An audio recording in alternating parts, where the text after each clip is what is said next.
We didn't need a rating agency to tell us that we need a balanced, long-term approach to deficit reduction. That was true last week. That was true last year. That was true the day I took office.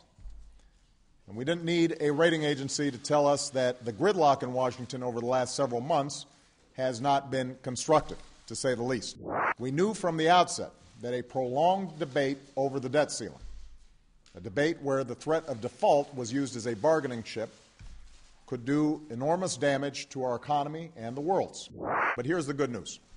Our problems are imminently solvable, and we know what we have to do to solve them. Last week, we reached an agreement that will make historic cuts to defense and domestic spending. But there's not much further we can cut in either of those categories. What we need to do now is combine those spending cuts with two additional steps.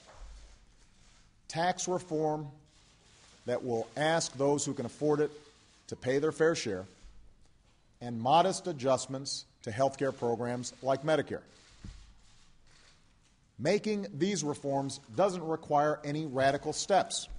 What it does require is common sense and compromise. It's not a lack of plans or policies that's the problem here.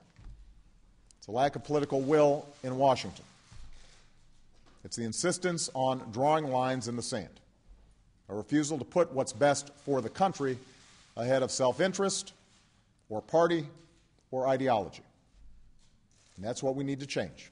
And I know a lot of people are worried about the future, but here's what I also know.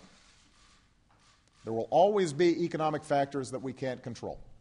Earthquakes, spikes in oil prices, slowdowns in other parts of the world.